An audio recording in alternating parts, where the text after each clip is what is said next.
Golden stories Telugu. ఈ అందాల కుందనపు బొమ్మ చుట్టూ ఈ సామ్రాజ్యాధీశుడే గింగిరాలు తిరుగుతున్నప్పుడు ఇక చిరుప్రాణి తేనెటీగ ఏ పాటిది దేవి? మహారాజు గారు ఎక్కడా ఇంకా రాలేదా? ఇంకా దర్బారులోనే ఉన్నట్టున్నారు మహారాణి. వారికి తమరికన్నా ప్రజలే లోకం కాబోలు. నాకు అవన్నీ చెప్పకండి. ఇప్పటినుంచి ఈ రాజ్యంలో కేవలం సంతోషం, ఆనందం మాత్రమే ఉండాలి. అలా కాదని ఎవరైనా రాజ్యాజ్ఞను ధిక్కరించి కన్నీరు కారుస్తే వారిని శాశ్వతంగా రాజ్యం నుంచి బహిష్కరించడం జరుగుతుంది. అంటే ఏర్పడం అనే జన్మతా వచ్చిన సహజ స్వభావాన్ని మహారాజు గారు హరించి వేస్తున్నారా?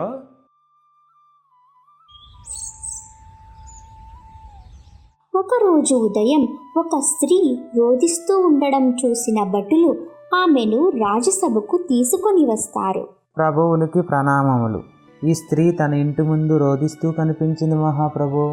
తమరికి రాజాజ్ఞ ధిక్కరించడం నేరమని తెలియదా?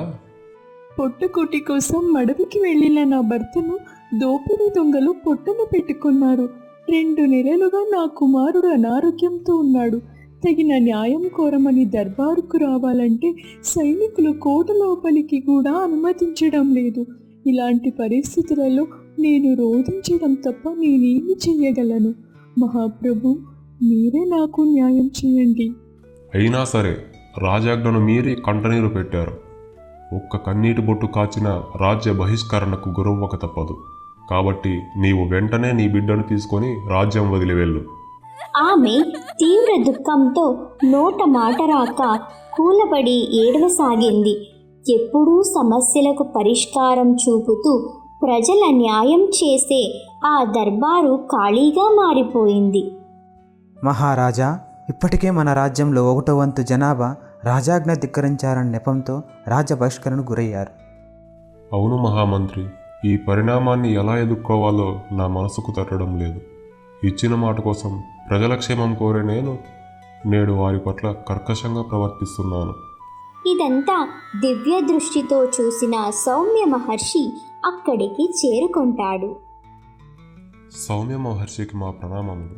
తమరి రాకతో మా రాజ్యం పావనమయ్యింది అని అంటుండగానే సౌమ్యముని కోపంతో, రాజా, నీవు తీసుకున్న ఈ నిరంకుశత్వ నిర్ణయం సరైనది కాదు. ఏడవడం అనేది ఈ విశ్వంలో పుట్టిన ప్రతి ప్రాణి యొక్క స్వహక్కు. మీరు దాన్ని హరించడం సిగ్గుచేటు. ఒక మహారాజుగా మీ రాజ్యంలోని ప్రజలకన్నిటిని తుడవాల్సిన మీరు కన్నీరే కార్చవద్దన్నడం మీ వంశానికి అవమానకరం.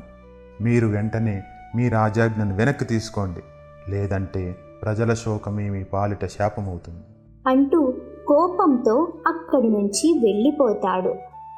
అవును మహారాజా, ప్రజల శోకాలు మన రాజ్య క్షేమానికి అంత మంచిది కాదు.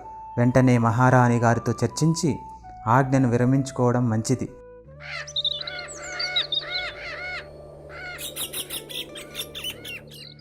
ఒకరోజు సాయం సంధ్యావేళ మహారాజు చంద్రసేనుడు మహారాణి శకుంతలాదేవి ముచ్చటలాడుతుండగా, ఇప్పటికే ఎంతోమంది ప్రజలు మన రాజ్యం నుంచి బహిష్కరించబడ్డారు. ఇది ఇలాగే కొనసాగితే త్వరలోనే మన రాజ్యం ప్రజలు లేని రాజ్యంగా మిగిలిపోతుంది. పరిపాలన సాగించడానికి కూడా ప్రజలు మిగలరు. చివరికి మన ఇద్దరమే మిగిలిపోయే పరిస్థితి దాపురిస్తుంది. మంచిది, ఆ ఏటుగొట్టు వారిని వెళ్ళనివ్వండి. వారి వల్ల రాజ్యానికి కలిగే నష్టం ఏమీ లేదు. అలా 1 ఏడాది గడుస్తుంది. ఎంతో మంది ప్రజలు దుఃఖంతో రాజ్యాన్ని వీడిపోయారు. వసంత ఋతువు రానే వచ్చింది. పచ్చని చెట్లతో, పూలతో ప్రకృతి ఎంతో ఆహ్లాదకరంగా ఉన్నది. మహారాజు మహారాణి దంపతులకు పండంటి బిడ్డ జన్మించి 2 మాసాలు కావస్తుంది. ఇది ఇలా ఉండగా ఒకరోజు చెలికత్తె, మహారాణి, ఈ ప్రకృతి రమణీయాన్ని చూసారా? మనం సుందర అడవులకు వెళ్ళి నేటికి సంవత్సర కాలం గడిచినది. మరొకసారి సుందర అడవిని వీక్షించాలని మీకు అనిపించడం లేదా? అప్పుడు శకుంతలాదేవి అంతు చిక్కని రోగంతో ఊయలలో పడుకున్న తన కుమారుణ్ణి చూస్తూ, ఇప్పుడు నాకంత సమయం లేదు. నా కుమారుని ఆరోగ్యం కుదుటపడే వరకు నాకు మనశ్శాంతి లేదు. ఆ భగవంతుడి దయతో నా బిడ్డ త్వరగా కోలుకోవాలి. మరుసటి రోజు ఉదయం ఊయలలోని బిడ్డలో చలనం లేకపోవడంతో వెంటనే రాజ్య వైద్యుడిని పిలిపిస్తారు.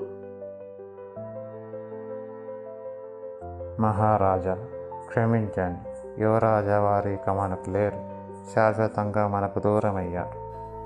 ఆ మాటలతో మహారాణి బోరున విలపించసాగింది. మహారాజు లోలోన కుమిలిపోయాడు.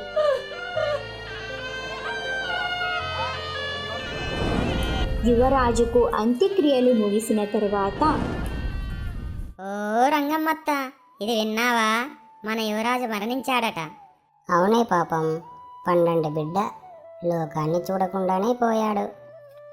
ఆహా, దేనికి పాపం? ప్రజలందరినీ దయాదాక్షిణ్యాలు లేకుండా రాజ్యం నుండి బహిష్కరిస్తున్నందుకా? తగిన శాస్తే జరిగింది. ఇప్పుడు చూద్దాం. మహారాణి కంటనీరు పెట్టింది కదా, మరి ఆమెను కూడా బహిష్కరిస్తారా లేదా అన్నది.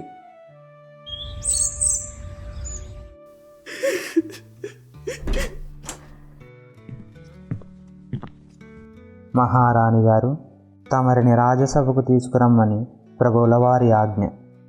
ప్రభువులకు ప్రణామములు. యువరాజు మరణించారని తమరు శోకించారు. ఇది నిజమేనా? అవును మహారాజా. అయితే మన రాజ్యంలోని నియమ నిబంధనలు అనుసరించి కన్నీరు కార్చిన వారికి రాజ్య బహిష్కరణ శిక్ష అని మీకు తెలియదా? కానీ మహారాజా, నేను ఈ రాజ్యానికి మహారాణిని, మీ భార్యను. ఇప్పటికే పుత్రశోకంలో ఉన్నాను. తమరికి మాత్రం ఇసుమంతైనా బాధ కలగడం లేదా ప్రభు? మన ఒక్కగానొక్క కుమారుని మరణం మమ్మల్ని కలిసివేస్తోంది. కానీ నీ అహంకారపూరిత కోరిక వలన ఎంతోమంది మనలాంటి వారు కనీస స్వాంతన పొందలేకపోయారు. మరెంతోమంది తాము కష్టపడి నిర్మించుకున్న ఇంటిని, వ్యవసాయ భూములను వదిలి రాజ్యం నుంచి బహిష్కరించబడ్డారు. అల్పులైన సామాన్య ప్రజలు, రాజవంశీయులు ఒకటేలా అవుతారు ప్రభు. ఈ మాటలు నీ అహంకార స్వభావాన్ని సూచిస్తున్నాయి. నీలో ఇసుమంతైన పశ్చాత్తాపం మాకు కనిపించడం లేదు. చట్టం ఎవరికీ చుట్టం కాదు. సామాన్య ప్రజలైనా, రాజవంశీయులైనా, చివరికి మహారాజైనా చట్టం ముందు తలవంచక తప్పదు. తాను తీసిన గోతిలో తానే పడ్డానని గ్రహించిన మహారాణి తల వంచుకొని అక్కడి నుంచి వెళ్ళిపోతుంది. కోటను దాటి సుందర అడవుల గుండా కాలినడకన ప్రయాణం సాగిస్తుంది. జంతువులు, పక్షులు సైతం తననే దీనంగా చూస్తున్నాయి. నాడు ఆహ్లాదకరంగా అనిపించిన అడవి నేడు విషాదంగా కనిపిస్తుంది. ఇంతలో ఎక్కడి నుంచో పులి గాడ్రింపు వినిపిస్తుంది. జంతువులు భయంతో పరుగులు తీస్తున్నాయి. పక్షులు సైతం భీతి చెంది దూరంగా ఎగిరిపోసాగాయి. శకుంతలాదేవి భయంతో అక్కడి నుంచి వేగంగా ముందుకు కదిలింది. ఇంతలో కొంతమంది గూడెం ప్రజలు అటుగా రావడం చూసి సాయం కోసం ఆగింది. అందులో కొంతమంది శకుంతలాదేవిని గుర్తుపట్టి, ఇదిగో, ఈవిడే మన కుంతలదేశ మహారాణి గారు. ఈవిడ కోరిక వల్లే మనం రాజ్యం నుంచి బహిష్కరించబడ్డాం. అవును, మన బంధుమిత్రులను, మన ఆవాసాలను, మన వ్యవసాయ భూములను కోల్పోయి ఇలా దూరంగా గుడిసెలు వేసుకొని బతకాల్సి వస్తోంది. మన సమస్యలు తీర్చకపోగా కనీసం ఓదార్పునిచ్చే ఏడ్చే హక్కును కూడా మన నుంచి లాగేసుకుంది. ప్రజల దేవుడైన మన చంద్రసేన మహారాజు గారు ఇలా మనల్ని వెలివేయడానికి ఈవిడే కారణం అంటుండగానే ఒక బాలుడు రాయిని రాణిపైకి విసురుతాడు. అది వేగంగా వచ్చి తలకు తగిలి రక్తం కారుతుంది. ఈ కథ మీకు నచ్చినట్లయితే లైక్ చేయండి, కామెంట్ చేయండి, మీ ఫ్రెండ్స్ అండ్ ఫ్యామిలీ మెంబర్స్కి షేర్ చేయండి. అలాగే ఇలాంటి మరెన్నో మంచి కథల కోసం మన ఛానల్ని ఇప్పుడే సబ్స్క్రైబ్ చేసుకోండి. Thank you for watching.